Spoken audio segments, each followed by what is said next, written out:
tradition with Hungary, with races being organised on a street circuit in the Nikbet Park in Budapest as far back as the 1930s. And in 1936, the Budapest Grand Prix was held at this very circuit, and it was won by Tazio Nuvolari in an Alfa Romeo. However, with the Dallara Freeze out on track today, there's definitely no win for Alfa in this championship. I'm Tim Cox. We've got Sean Cranleigh-Swash in the production booth right now. As always, I'm joined by Seb Bosher-Williams. Seb, a little bit later than planned normally due to the update on iRacing overrunning a little. Of course, it's all changed because we're now running with the brand new tyre model, some tweaks to the cars, and wow, I think this could be a really, really entertaining race. It really could be. Good evening, Tim. Good evening, everybody tuning in for the final race of the season. Yeah, so just to sort of highlight the changes that have happened with the update. I mean, the update went live less than half an hour ago, so the drivers really haven't had long at all to adapt and change to the new car. The tyres are different. We think they're going to take a little bit longer to heat up to reach their peak grip. There's also less drag on the cars, and certain setup options that the drivers have been using to tune the cars to their likings have been removed. So this is a huge change for the drivers, and it just goes to show how good these drivers are. That we're already seeing, really competitive lap times, but don't underestimate the challenge that this race is really going to pose for the drivers, especially with the first couple of laps. Is the tyres are going to take longer to come up to temperature. We could see some really interesting moves in the first sort of few laps of this race. Qualifying, that's not far away from finishing the usual 20-minute open qualifying. So all of the drivers out on track and seeing some different with that. Obviously, there's changes in mindset that what you're just mentioning. For your drivers, altering the way in which they approach qualifying for this final round of the season. Seeing people run out, head out for longer stints as those lap times seem to be coming down, and we're seeing sort of peak times hitting. Not until you get to around about lap 5 or 6. Yeah, it's such a huge change from before when like your first or second lap would be the quickest and the tyres would sort of drop off. So the drivers have really had to very quickly change their approach to qualifying, fuel up more, go out for more laps, and sort of build up slowly. And you can really see that. And actually, just to point out, one of the drivers that we don't normally see out this late in the session is Patrick Olo, our current pole sitter. We normally see him in the pits, feet up, he's done for qualifying, but he's out and continually lapping. Actually, he's going to get one more lap in this session. So I think people really feeling the pressure right now and really needing that extra time to build the tyre temps, build their confidence with these cars. I mean, when you've driven a car for 12 weeks consecutively, the slightest difference can make so much of a difference to your driving style. If you think about that you've got so accustomed to how the car drives, how it feels over the curbs, and if that can change slightly, it can really throw you off. So the drivers are really looking to get as much track time as they can right now.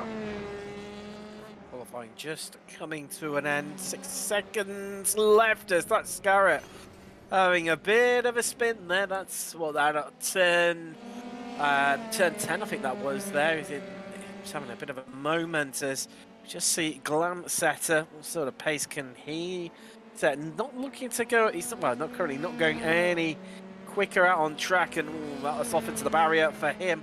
Nice qualifying done and dusted. He's going to start from 13th. Got more and more drivers heading into the session, and currently got 4 drivers yet to set time. Van Veen, Rogenberg, Cranswick, and Luedo yet to set times.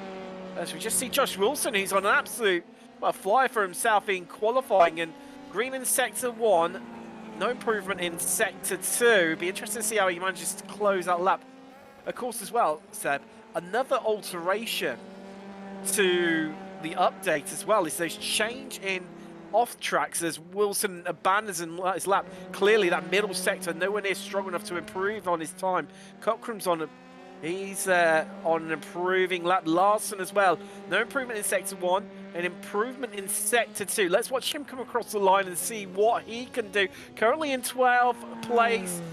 What sort of time is he set? Well, it's an improvement of 1:37.6 and good enough for 10th place. That 5th row of the grid.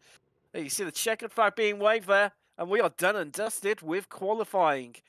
Yeah, Seb, just mentioning obviously about those changes to the off-track system within iRacing. Now, that's going to give the drivers, from what I'm reading and what I'm hearing initially and seeing on places like Reddit and Twitter, is they're a bit more forgiving compared to what they were. So I think that's going to open up potentially a few of the corners to our drivers and to take more, natural racing lines without having to worry about them too much compared to what we used to. And it's not just that for Hungaroring, it's, across on the whole of the service, all the tracks. I mean, I saw one of them being mentioned on the exit of the Lesmos at Monza, where now you can run it out, a lot more like the drivers do in real life, and you no longer get an off track. Yeah, it's such a huge sort of seismic change for iRacing. It's always been known for its really strict track limits. The Spa being sort of the height of iRacing sort of track limits issues. But yeah, it does seem like iRacing has taken a leniency with the track limits. Will allow the drivers to slightly push more, to feel that they can make a few more mistakes and to push the limits, to take a little bit more apex speed, as we see one of the drivers sort of proving my point going off there at turn 4. So I think if it's true, of course, the build has been up so little time that none of us have really had the opportunity to jump in our favourite car and give it a good go. So it's so tricky for these drivers. I keep on saying it, but I really think it's an important point to make. It's going to be so difficult for these drivers. They've basically been sat around in front of their computers, not really being able to do anything, not knowing if the race is going to happen. All of a sudden, they've got to do the race. They've got to get into that frame of mind.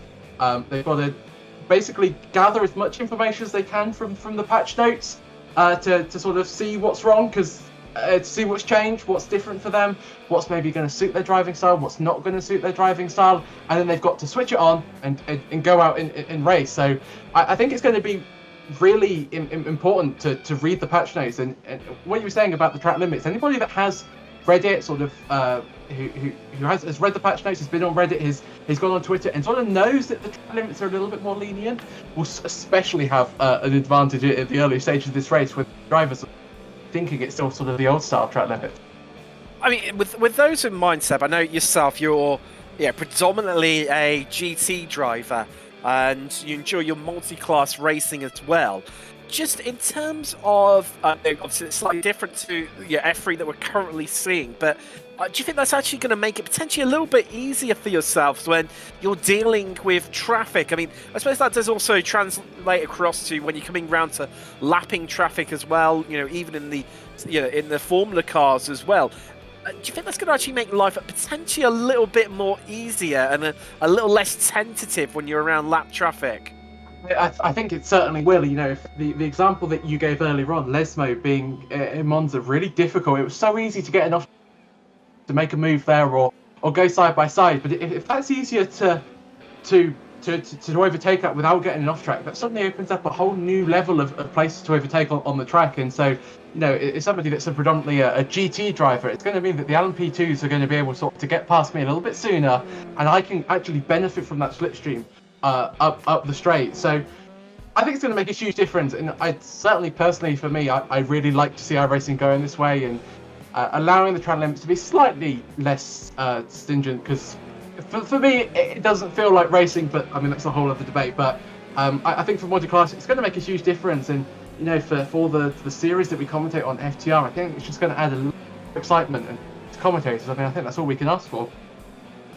Of course, we have got coming back to the channel new season of the GT Challenge by FTR events, and wow, what a cracking series that is. Of course, sign-ups still available for Season 2 of the Genes Bolt F3 League. If you're interested, head across to TotalSimsport.tv to find out more information about that.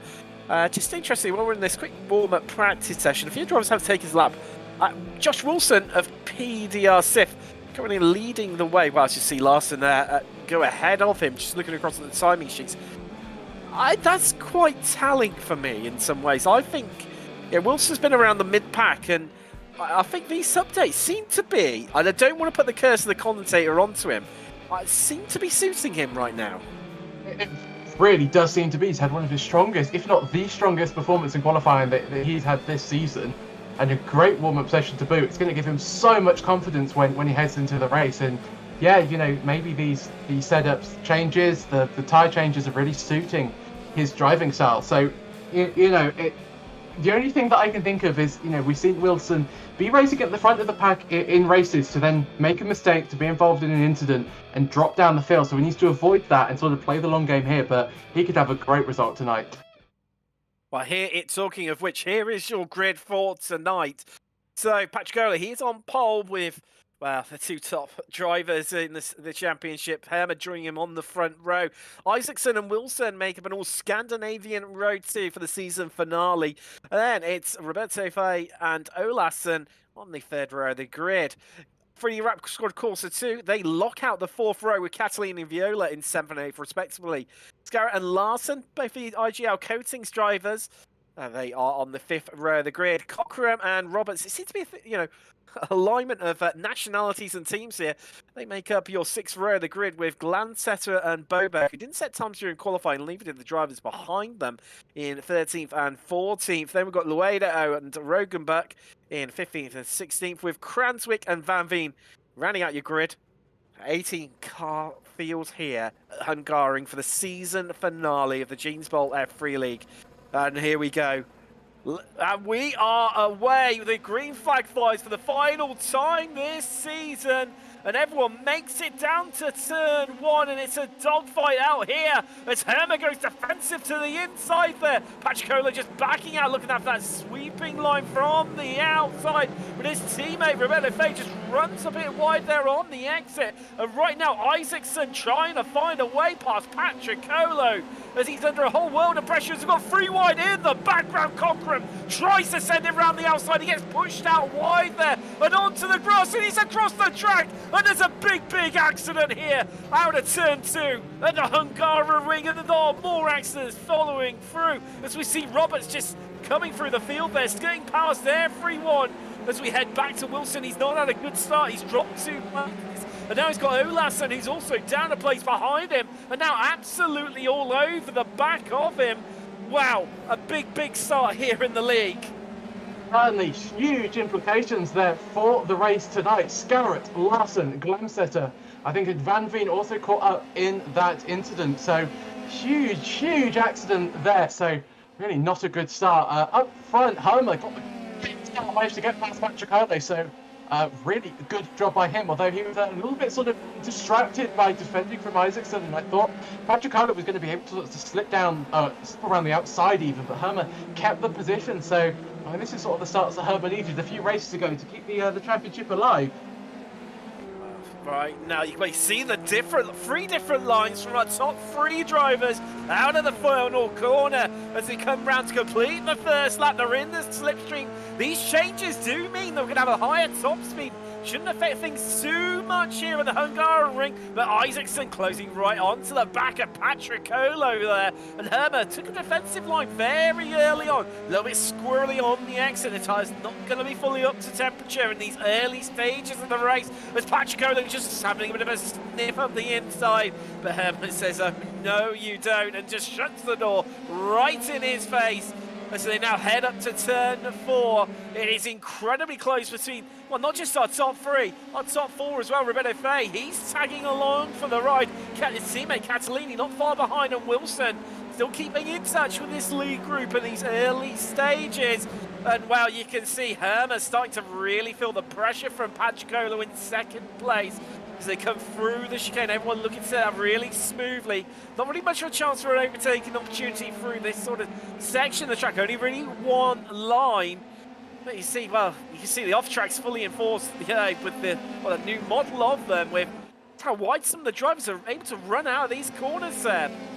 They're sort of hitting the sort of the curves that cause so much damage in the real life F3 and F2 races. So it'll be interesting to see if we see sort of front wings flying like we did, I think, in Catalonia earlier this season. Hermer really feeling the pressure up front. Unusual to see him sort of so defensive and so struggling. You don't seem to streak away from any of the drivers behind him as we watch a replay of the start.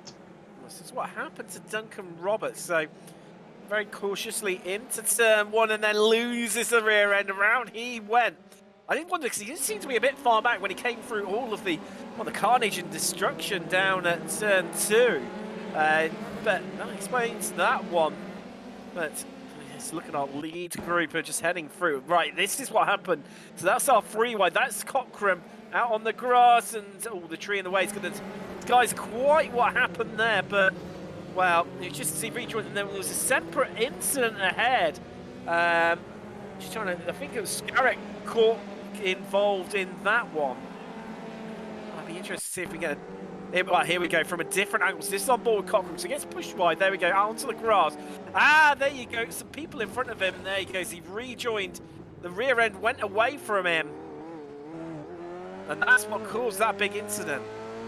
Yeah, nothing Cockram could do there. As soon as he was on the grass, you've got no grip. You've got no ability to steer the car in any meaningful way. And he tried as best as he could to try and sort of get back onto the track without spinning the rears, but unlucky that it spun up in that way and he lost the rear. But I don't think you could really blame Cockram for that. You know, it's just sort of a racing incident on the first lap, and I mean, it feels bad. You know, not only for Cockram, for everyone involved. So certainly not the most ideal way to start the final race of the season. Certainly not, and Wilson now, again, still keeping in touch with this lead group. Bit of a gap that starts to emerge, as you see people about moving around. They're trying to break the slipstream. It's all started off by Hermer. Our lead 2 of Hermer and Patrico started to break away a little now, occupying these top 2 places. Then we've got Isaacson, Fay, Catalini, Wilson, taking up to 6th place in this lead group, and then they've got a bit of a gap emerging between Wilson and Olassen in 7th, Viola 8th, with Boberg and Luedo taking up to 10th place. Then it's Larson, Scarrett, Rogerbuck, Cockram taking it to 14th, with Glamstetter a lap down. Likewise, so is Roberts. Van Veen and Cranswick have both retired already. Just been caught up in that early on incident. But I think right now it's going to be all about the fight between these two who have been at it for so much of the season, Seb. Hermer and Patricolo. Wouldn't be right, would it, for the final race to not have a battle between Hermer and Patricolo? And what the stage is perfectly set. Our champion, Patricolo, in 2nd, just behind Hermer, who has put on a great challenge. The luck has certainly not been on his side this season, so really sets up the narrative very nicely. To add to that, last lap, Hermer was 0.08 of a second quicker than Patricolo behind him, so there is nothing between them. A small lockup, a small mistake, a small distraction, a small, sort of thinking that you're driving the old car, and all of a sudden that lead is gone, and you're behind Patricolo, and you might even be sort of in this Isaacson, Fay, Catalini, Wilson battle. So huge pressure out front, and it's just building up to be such a great race. Oh, and just as I say that, Patricolo sets the fastest lap of the race on that last lap. There we go. Wilson just started to try and get into the mind of Catalini in front of him as he moved out there into the braking zone, not for the overtake, just trying to say, look, I'm here, you know where I am, and instantly in response you see Catalini taking the defensive line there into turn 2. He's trying to cover off Wilson. I think this could well be working, these mind games that Wilson's playing out right now on Catalini. They need to sort of stop playing these games. You know, the fight isn't between Wilson and Catalini at the moment, and it's certainly Catalini sort of throwing the defensive moves, but they just need to stay on the back of Roberto Fay and Isaacson, because that's their sort of ticket to sort of coming up the front of the pack. You know, not saying that these drivers don't have pace. Wilson has great pace throughout today, but you really sort of need the slipstream. It's so key in these cars, especially with the reduced drag. So yeah, they sort of need to sort of play the long game here. Gap's starting to emerge now of around about a second between our top 2 and then Isaacson and Fay, and that locks in that little group behind. And then obviously that third group of 2 that we've got, Catalini and Wilson, who we were previously looking at, but right now Patricolo breathing down the neck of Sam Hermer. As you can see, different lines being taken there out of the final corner. Patricolo just taking that much tighter line, whereas Hermer looks to be taking almost like a late apex, to try and really open up the exit and just get on the accelerator as quick as possible to ensure he stays ahead along the start-finish straight, because that braking zone into turn 1, Seb, it is just such crucial and probably your best chance of making an overtaking move for the whole of the circuit. It really is, and it's certainly working for Hutton at the moment. You know, you sort of saw the gap sort of getting closer sort of to that 2/10 margin, but through the final corner, Herman was able to pull out the extra tenth or two of a second, which gave him such the advantage down the straight. You see Patricola going very wide on the exit of turn 4, kicking up a little bit of dust on the curbs there, so he is really pushing those tyres. And of course, these tyres are unknown to everybody right now. We don't know if they're going to fall off, or we don't know if they've got more degradation or less, if they're more sensitive to heat or less. So they're really driving in the blind, and I think Herman's doing a great job of sort of soaking up this pressure at the moment, and Patricola starting to get a little bit sort of frustrated behind him, applying the throttle a little bit more. And we don't know if this is going to hurt him. This is what's making this race so exciting to watch. So we're going to have to just wait and see if the tyre strategy is going to play out in any meaningful way. But Herman certainly has got the final turn nailed for the defensive manoeuvre at the moment. So Patricola's either got to become quicker through the final corner using his own line, or start to use Herman's line and start to take that wider line to get the better run out onto the straight. You saw it once again, those differing lines, and Herman moves across, and Patricola elects to stay where he is and not follow him through to pick up that slipstream. Herman was desperately trying to break it there by moving across the track, and I mean, well, like you just said, Seb, exactly the same lap time from our top two on the last lap, down to the 100th of a second. I mean, well, talk about consistency and just how evenly matched these two are. That's stunning. How they've done the exact same lap time while racing, and you saw Patricola using way more of the track than Herman. He was sideways, and to have the same lap time is pretty special. Although Patricola's lost 2/10 on this lap so far. I think he went a little bit wide into turn 3 and 4. So certainly Patricola feeling the pressure just a little bit more than Herman at the moment, but we've still got over half the race to go, so this story can change on a dime. But I'm astonished by these drivers week in, week out, just with how quick and how consistent they are. But icing on the cake is, yeah, both identical lap times on that last lap. Keep you up to date with some battles up and down the field. So Isaacson and Fay still remaining third, and fourth Catalini and Wilson, they're still battling hard, only 4/10 of a second between those two. Likewise, the same gap between these two we're seeing on camera right now. Luedo in 11th place, with Scarrett hunting him down, closing that gap up ever so slightly to 3/10 of a second between the 9 and 10 cars, to 11th and 12th respectively right now. Bit of a gap to themselves. Rogenbuck is behind them, but he's nearly 14 seconds down the road. Of course, caught up in that earlier action and incident on the opening lap. And well, just looking at the lap time, Seb, starting to neutralise out a bit and starting to see a lot of consistency up and down the field with very evenly matched lap times. However, it's our top two that seem to be head and shoulders above the rest of the field. I mean, last time around, Seb, just looking at the next closest lap time to the pair of them, you're talking about 7/10 of a second as Luedo has to take the defensive, sorry, the outside line, and that is a move done by Scarrett up the inside into 11th place down at turn 1.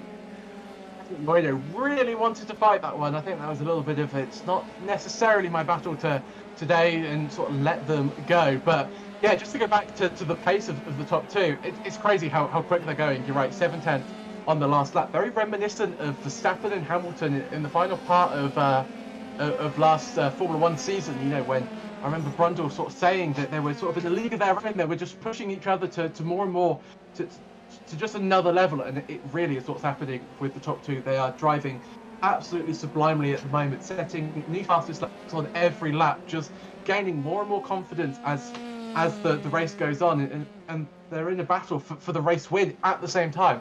Incredible driving, but a great job by Isaacson as well. He's still in third place. He's got quite a nice gap to Roberto Fai right behind him, as Herman just sets another fastest lap on that last lap. So Isaacson as well doing a really good job. So we shouldn't sort of discount him, but I think Herman and Patricola just are in a league of their own at the moment.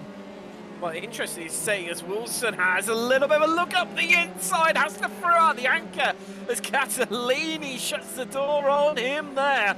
And Wilson just avoiding contact, but the first sort of aggressive move that we've seen Wilson try and pull off against Catalini. Now, interestingly, they are catching up, despite their battling and being incredibly close to one another. To Roberto Fair, you can see him just ahead on track right now. That gap is down to around about a second now. In fact, it's just knocking into the 9/10 region. And, well, this could be a chance to get himself into the fourth. Isaacson, he's not a million miles up the road in that last podium position. The 1.8 seconds behind him, between him and Roberto Fay right now, who's currently in fourth.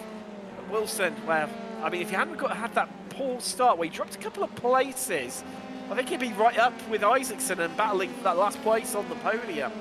I think he would be too. I mean, when I quickly glanced at the timing section before that accident out of turn 2, he was down 4 places, so we didn't quite know what happened to him at the start, but it was honestly a little bit of a shocker of the start. I think he wouldn't mind me saying that. So it certainly hampered his race, and you know, he had such good pace. Lots of opposite lock through turn 13 there, really showing how much car control Josh Wilson actually has, and great job by him to keep that all on the straight and narrow there as he comes around turn 14 to finish another lap of the Hungaroring. So yeah, I think he's still got a chance of the podium, and we're going to have to see sort of what his pace is when he sort of gets to pass all of these people. Is that Scarrett going for not a great trip through the barriers? No, front nose gone, and that's not going to help him whatsoever. Laredo obviously reclaimed that place, not maybe how he would have expected to. Glanced there into the pits as it looks like something potentially has happened to him out on track. Right now, it's all about this battle for fourth. It's emerging between Fay, Catalini, and Wilson for fifth, sixth, respectively, right now. As they come round turn 5 there. And Wilson, you can see he's still desperately trying to get into Catalini's head. You can see him moving around in the braking zones, just darting out, nowhere close enough to make a move, but just pulling his car out to fill his mirrors, fill Catalini's mirrors even, to ensure that he's really just concentrating there, just trying to force that mistake that he needs to just then nip by the Italian. Yeah, it's certainly what Wilson's sort of strategy is to sort of get in the driver's head up front and make these lunges, make these sort of half-hearted dives, and he doesn't follow through with them, which is good. It protects him, and yeah, you're almost sort of goading the other driver into making a mistake, and it's certainly a very valid tactic. And I think Wilson is looking really quick at this phase. I think he's certainly grasped how to drive this new tyre model and this new car a lot quicker than the other drivers around him, and you just see this gap between Catalini and Fay closing. The good news for Catalini is he's got his teammate up ahead, so not only has he got slipstream, but he's got slipstream of somebody that I think he more than trusts, and they might be talking to each other, and I think Fay very wide through turn 2 there. So I think Wilson's going to make a move here. Oh, he's pulled alongside. He's going to be on the outside into turn 4. Hold tight, everyone. You can't go too wide through here as Wilson. Whoa, wow. Comes off the worst, and he's into the barrier, broken suspension and wing. And that is him out of the race there. Wow. It was one of those hold tight moments, and you could feel disaster brewing for one or the other. Wilson is the driver that comes off the worst. He was proclaiming over the radio, I think, clearly not happy about Catalini sort of taking his line there, but he was entitled to do that. Turn 4 isn't really an overtaking spot. It's really hard to do it, especially around the outside, and I think Wilson was surprised that Catalini sort of stuck with it, but is this right to do it? From the shot we saw, I think Wilson's got to take the blame there. He had such good pace, and he could have got past Catalini in a myriad of other ways, and I just think it was too soon to sort of be making those sort of really high risk moves. He had so much more time in the race, and I think sort of a little bit of patience goes a long way in these races. Well, while that was going on, Herma has been pulling away from Patricolo at the front of the pack. The gap now out to 1.6 seconds.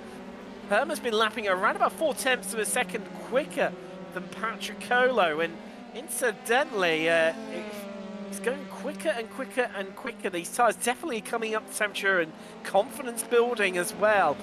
This gap that's up to 1.8 seconds now between Herma and Patricolo, but as opposed to this gap that is closing at half a second between two 3D Rap Squad Corsa teammates of Roberto Fay and Andrea Catalini in that battle for fourth place.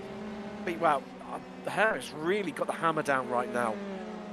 It certainly has. I wonder if sort of Patricolo we saw him a few laps ago sliding all over the place and really pushing those tyres. I wonder if that has sort of come back to haunt him a little bit in this sort of later phases of the race, because he does not have an answer to Herma, and only a few laps ago they were exactly matching each other's lap time. So really interesting whether Herma's found more pace or Patricolo's lost pace. It remains to be seen, but yeah, I was not expecting a 2.2 second gap up the front. I thought that battle was going to sort of rage on for the entire race. There's actually Herma there, so it's a 1 minute 36.1, which is fastest lap of the race. Patricolo only could respond with a 1 minute 36.9. So yeah, Patricolo really struggling at the moment. So we see Cockram just heading past there. That is Rogan, but that for 11th place out on field. Well, he will be getting the Rookie of the Year, of the season title. And wow, that just being confirmed here today at the Hungaroring. Obviously, last time out, Patricolo was crowned champion of season 1 of the Jeans Bowl F3 League. Let's just see the German heading round, turn 12 there. Well, great, strong performance from him all season. Currently on 4 places tonight. So let's take you through your standings currently. Currently on lap 13 out of 18 in the Hungaroring. Herma leads. Now the gap now 2.3 seconds to Patricolo in second. Isaacson falling back away from our lead too, but still a very comfortable third right now. He's got nearly just over a 4-second gap between himself and Fay, who is in fourth, with Catalini, his teammate, just behind him in fifth. Olason, he is sixth right now, with Viola in seventh. Oberg eighth. Larson ninth, and Zuedo running out your top 10. Cockram 11th, we've just seen him get past Rogamak, who is currently now in 12th. Oscara in 13th, and Glamster 1 lap down, he's in 14th, and the last of your runners with retirements being Wilson. Well, we saw that a couple of laps ago now on lap 11. We lost Duncan Roberts on lap 2. Van Veen, unfortunately, got caught up in that early incident. Retired on lap 1. Likewise did Cranswick as well. Wow.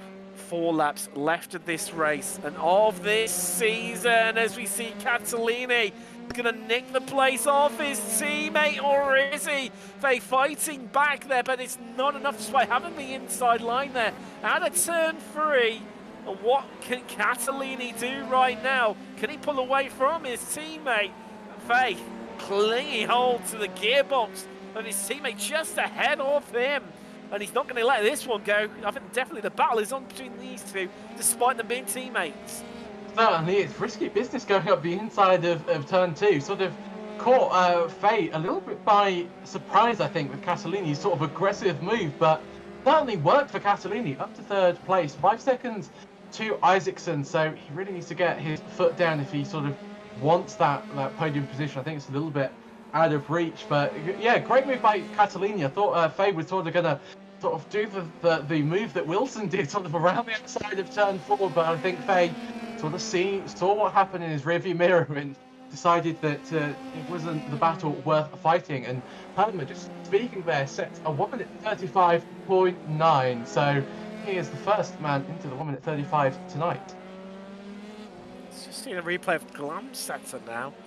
This side of the final corner, what's happened to him? Oh, bit too much on the curb there, and around he's gone, and he keeps it out of the barrier, so he'll be off and running once again. Will be Glamsetter just sitting there waiting for a bit of the traffic to come through. Already a lap down is Glamsetter. But, oh, just while we were looking at it, we've had Faye has managed to get past Catalini once more. That battle for fourth fully on at the moment. Now, Herma setting another fastest lap last time around. I believe that's only 0.2 of a second slower than the fastest lap recorded, well, the world record on iRacing. So, Herma definitely finding the pace in these latter stages of the race. It's almost astonishing that Herma is finding this pace, you know, with all that's happened tonight, with the update coming late, with the changes that's being made. Great job by him to be so quick. But moving towards this battle between Catalini and Faye, teammates. Oh, it's Catalini up the inside. I think we've both jumped back from our screens there. Faye still just ahead. But this battle really raging on. It's not only for points, it's pride within your team. It means a little bit more to finish ahead of your teammate. But as we always say in motorsport, rule number one is to not hit your teammate. So they've got to keep it clean between the two of them. Wow. Incredibly close, and you can see fully in the stream is Catalini. This thing raced down to turn one. Expect to see him pull out. Oh, and he's covered off late by his teammate there to cover him off and prevent him from making the move. Oh, that was high stakes stuff there for Roberto Faye on Catalini. And that nearly ended in disaster for the teammates. Just take a look at the replay. That was a late move to cover off that.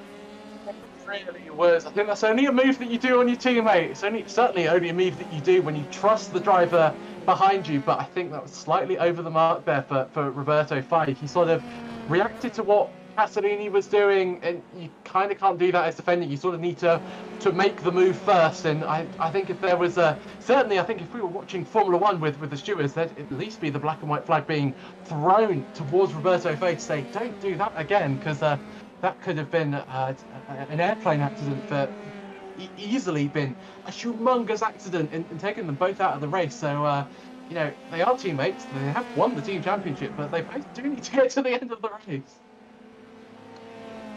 It was really, really high risk stuff between those two. As you see them now coming out of turn 9 there. Incredibly close once more. Another new fastest lap for Herma. 1:35.9. The first driver into the 1:35s. And we're on lap 17, Seb. Clearly, these new tyres just keep getting better and better and better as the race goes on. Just like this battle between these. So I think it's going to be a bit too far back. This time, Catalini has another look up the inside. No, he's not going to get the move done there, but this is going to bring him right alongside his teammate now as they head down to turn 2. If he can just hold it there, he jinks back to the inside. And oh, is this going to be the move then? If they can hold on, he can't. I was going to say have the inside line for the next corner, but Catalini set that one up there all the way back, coming down, start finish straight into turn 1. And wow, what a move. What a move indeed. Catalini, yeah, you know, set the move up into turn 1. Sort of goaded Faye to go to the outside to get the run out. Oh, thought Faye's going to go up the inside of the chicane. Not quite, but great move by Catalini. Sort of set up his teammate. But, and this is a big but, he's given Faye the slipstream for the final lap. So Catalini's got to be careful here. You know, he might be ahead now, but he's given his teammate the slipstream, and we've seen how crucial that can be. So he is ahead at the moment, but can he be ahead in a lap's time? You see, something's happened to Cockrum, I'm guessing, as we're just looking at a replay of him. Oh, just lost the rears there. Into turn 2, Ran is gone. We've got the white flag. It flies here at Hungaroring. 1 lap left to go, and Catalini. Hey, base past. Yeah, he's just dropped base, and well, he's already pulled out a bit of a gap as the slipstream takes hold here. Down the start, finish straight. He's not going to be far enough. He's almost like he's backing off, is he? Well, you don't get a slow. Well, I would say you don't get a slowdown through that section, Seb. Whoa, but yeah, he would have done there. I was thinking it would have been for the last corner or two, but wow. He's been carrying that through for a while, and that's why he's lost so much time to compare to his teammate. And talking of close battles, these two, the Battle of Scandinavians, have been slowly creeping up on one another and getting a bit feisty. Boberg and Larson. Boberg just ahead at the moment of Larson. You see the Crips Racing driver just keeping hold through turn 2. Let's see what happens into turn 4 right now. No, he's going to be too far back. Boberg just holding on to that place right now. Larson, wow, look at the speed he's able to carry right round the outside there. But it's not going to be enough. Boberg's going to have the inside line into the chicane. But we see Sam Hermer, who's won it at a canter. 4.6 seconds clear with a weave across the line. He takes the checkered flag here and the race victory in Hungaroring in the final round of the season of the Jeans Bowl F3 League. And now, let's have a look at what's going to happen. Boberg being really, really squirrely there through turn 11. And he can feel the pressure. He can feel Larson coming now for him. He's going to do everything to try and defend this place and keep hold of 8th. Let's not forget, this is all over 8th place. Larson drifting wide out of the corner there. And this might just give Boberg the chance that he needs to keep hold of this position. As they come across the start-finish line, Boberg's going to hold on to it to come home 8th, and Larson has to settle for 9th.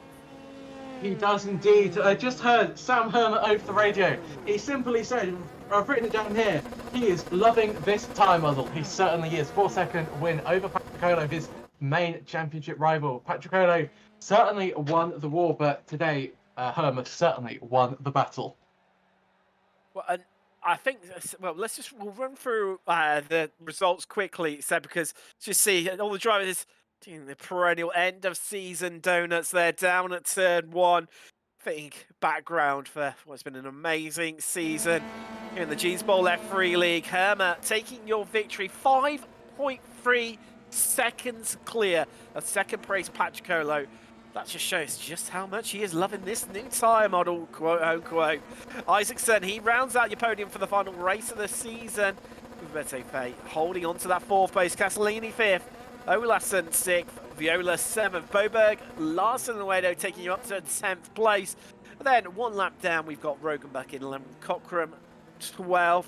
And Scarrett 13th. Glamstead 2 laps down in 14th. Then into the retirements. Wilson, we lost on lap 11 of that contact with Catalina at turn 4. Roberts tying on lap 2 and then lost, well, literally only a few corners into the race with Van Veen and Cranswick. Wow. Wow. Seb, I mean, what can we say about that dominant display from Hermer? I mean, his fastest lap of the race was a 1:35.91. The next closest to him, surprise, surprise, you could argue, was Patricolo with a 1:36.16. So over 2.5 tenths quicker than Patricolo, who is our champion already crowned at the previous round. He has been no slouch this season, and really, Hermer's, they've been relatively even matched, but to have that disparity in pace between those two, I think it's really, really telling. I think it is. I think Hermer has just adapted superbly to the new challenges that he faced when he jumped in the car tonight. Great job by him, and yeah, I think beating anybody in this league by 5.3 seconds, I think is an achievement. It's been so competitive, especially up the front. But I mean, Patricolo. Well, you say about how competitive it's been, Seb. We've had at times our top 20 being covered by a second in qualifying, showing just how tight and competitive. Places we've had 3 or 4 places being covered by less than a tenth of a second at times during qualifying. Now, okay, this under race conditions and obviously that new tyre model, different drivers taking times to adjust, etc. We had Hermer in the 1:35s with a 1:35.9, and then only 2 drivers in the 1:36s. Other than that, everyone else's best laps were in the 1:37s. So Hermer, with the lowest of those times, just having a quick scan down through our timing software here. I think it was 1:37.2, yes, set by Roberto Fay. So to be 1.3 seconds quicker than, I mean, Herman's been battling with Faye for a lot of the season as well. That is, wow, that is a big, big gulf open there. It certainly is, and you know, you're right. You're just sort of mentioning how close this season has been, and to be, 1.3 seconds. Just, I think, goes to show Herman's driving ability. And maybe he's done a little bit of a sneaky practice. I think there was talk of him sort of being able to have a little bit of time off work to sort of tweak the setup. So maybe that's helped him. But even still, a huge result for him. But I think everybody that finished, everybody that raced and felt confident enough to jump onto this race in race, I think is a testament to their skill as well. Because I certainly don't think I'd really prepared to jump in this close to a build. So, we give them credit to Herman and Patrick, but everybody has done a great job because it's so difficult. It's so difficult, especially at this level. So, huge congratulations to everybody on the grid tonight. Well, as we round things out now for obviously this show and not only this season as well, what has been your favourite moment of the season, Seb? So many to choose from. It's been the best series I've ever commentated on. It's been such a pleasure. But I think Monza, the Roberto Fai disconnecting as he crosses the line, got to be up there. But I think the Bathurst race, I think how clean it was, and that move by Sam Herman around the outside of the chase, I think for me that's the moment that I think will stick with me for years to come. For myself, I would say it was actually one that I think was the only week that you weren't with me. I was struggling with losing my voice that week anyway, which didn't help things. But thinking all the way back to Snetterton, which was, I think that was round 3, if memory serves me right. No, sorry, it was round 2. Apologies. And wow, that final lap there, Patrick leading very comfortably, losing it on the penultimate lap out of the final corner, which then just it was like a catalyst for just complete, well, I say mayhem, but just overtakes galore on the final lap. It was absolutely spectacular racing. I mean, literally my voice had completely gone as they eventually crossed the line and I could draw breath, but it was some of the best racing I've seen across all the different series that I've ever commentated on. And talking about this league as well, you can head across to TotalSimsport.tv to find more about Season 2 of the Championship and sign up for it there. But wow, what can we say? It's been an absolutely amazing season. 2 champions, Patrick taking the overall championship, the rookies section being taken by Rogan Buck. And as we said, we've had so many memorable moments from great overtakes and to bizarre situations like Seb just said there. Roberto Fay, where he disconnected literally meters from the line when he looked who's on for the win due to an internet issue. But wow, it's been amazing. It's been an absolute pleasure to have you all on board. We'll see you for Season 2 of the Championship. I've been Tim Cox with Seb Bosher-Williams and Sean Cranleigh-Swash in the production booth. Thanks very much for joining us, and we'll see you soon.